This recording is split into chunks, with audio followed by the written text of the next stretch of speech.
नमस्कार दोस्तों एक बड़ी प्यारी सी बात है कि फूलों को भी मालूम नहीं होता कि अगली सुबह उन्हें मंदिर जाना है या शमशान। इसलिए अपना हर पल मुस्करा के जियो और दुनिया में बनाओ अपनी एक अलग पहचान। दोस्तों बात करते हैं एक अमेरिका के कपल की। कपल जो जिनमें अनबन रहती थी, लड़ाई झगड़ा रहता था, बिल्कुल भी नहीं बनती थी और उनका झगड़ा जो था वो तलाक तक पहुंच गया। और तलाक पे जो हस्बैंड था उसको एक सर्टेन अमाउंट अपनी वाइफ को देनी थी। उस आदमी ने लगभग सारा कुछ जितना भी था उस अमाउंट में अपनी पत्नी को दे दिया और उसके पास मात्र $70 बचे। मात्र $70।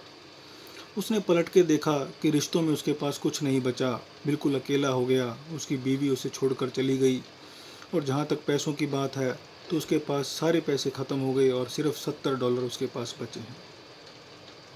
फिर उसने सोचा कि अब क्या करना चाहिए। उसके मन में ख्याल आया कि मर जाना चाहिए, अब जीने का कोई फ़ायदा नहीं है क्योंकि ना कोई रिश्ता बचा है ना पैसे बचे हैं।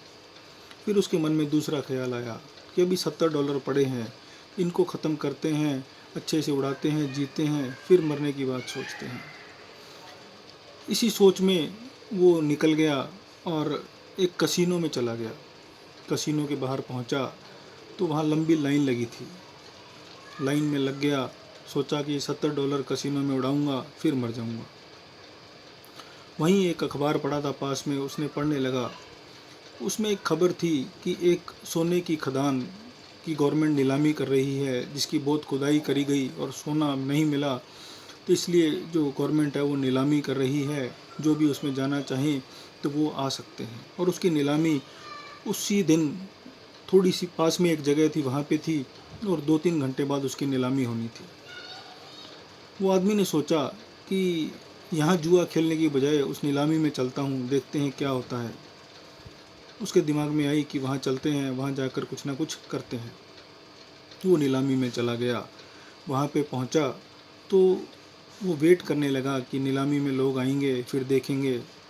फिर उसके मन में ख्याल आया, क्योंकि बहुत गहरा खड्डा था, खदान थी, बहुत खुदाई हो चुकी थी, कि यदि यहाँ मेरे हिस्से में कुछ आ गया, मुझे कुछ निकल गया तो ठीक है, नहीं तो इस खड्डे में कूद कर ही अपनी जान दे दूँगा। फिर उसने ये ख्याल बार बार उसके मन में आता रहा और वेट करता रहा लोगों की कि नीलामी वाले लोग आएंगे। और मज़े की बात ये थी कि उस दिन कोई भी वहाँ नीलामी लगाने नहीं आया और $70 में वो खदान उसे मिल गई। वो उस खदान का मालिक हो गया, गोल्ड माइन का मालिक हो गया। थोड़ी देर बाद मज़दूर उसके पास आए और बोले, साहब अब आप इस खदान के मालिक हैं और आज का पैसा हमें मिल चुका है, तो आप बताइए हम खुदाई करें या घर जाएं। तो 2 बजे के आसपास का समय था। तो वो बोला कि आपको 5 बजे तक के पैसे मिले हैं, तो आप 5 बजे तक खुदाई कर दीजिए फिर घर चले जाइए। मज़दूर जो थे वो खुदाई करने लगे। तकरीबन 3 फुट उन्होंने खुदाई करी। और कमाल की बात देखिए, खुदा का चमत्कार देखिए, भगवान का चमत्कार देखिए कि सोना निकल गया। वो आदमी जो खदान का मालिक था वो गोल्ड माइन का मालिक बन गया और अरबपति हो गया, बहुत बड़ा मिलियनियर बन गया। और उस दिन उसे एहसास हुआ कि भगवान जो है कहीं ना कहीं उसके साथ है। भगवान ने चाहे जैसा भी था उसका साथ दिया और वो मिलीनियर बन गया। कहाँ तो एक पल उसके पास कुछ नहीं था, वो सोच रहा था कि इस खदान में कूद कर अपनी जान दे देगा, और कहाँ एक पल में वो सोने की खदान का मालिक बन गया और मिलीनियर बन गया। कुछ दिनों बाद उससे किसी ने पूछा कि ज़िंदगी और मौत में कितना फ़र्क है, तो उसने बोला कि ज़िंदगी और मौत में सिर्फ 3 फीट का फ़र्क है। क्योंकि वो जानता था कि यदि 3 फुट वो खुदाई नहीं करता तो शायद वो आज ज़िंदा नहीं होता। उसने 3 फीट खुदाई करी और आज वो मिलियनेयर बन गया। ये बड़ी छोटी सी मज़ेदार कहानी दोस्तों हमें सिखाती है कि जीवन में धैर्य रखना बहुत ज़रूरी है, सब्र रखना बहुत ज़रूरी है। क्या पता किस पल में हमें क्या मिल जाए, क्योंकि भगवान हमारे लिए हमसे अच्छा सोच कर रखते हैं। यदि हम अच्छे कार्य करते हैं, अच्छी नीयत रखते हैं, सब कुछ अच्छा करते हैं तो सब कुछ अच्छा ही होता है। धैर्य रखने की ज़रूरत है, सब्र रखने की ज़रूरत है, कर्म करने की ज़रूरत है। इसलिए कभी भी हिम्मत ना हारिए और हमेशा मुस्कराते हुए ज़िंदगी जिए।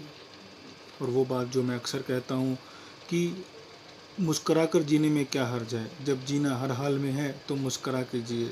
कि बांटनी है तो मुस्कान बांटिए, ज्ञान तो सबके पास है, इसलिए मुस्कान बांटते चलिए, जीवन में धैर्य रखिए, अच्छे से ज़िंदगी जीते चलिए, हर पल एंजॉय कीजिए। अच्छी अच्छी कहानियों के लिए मेरा चैनल लाइक और सब्सक्राइब करते रहिए। धन्यवाद दोस्तों।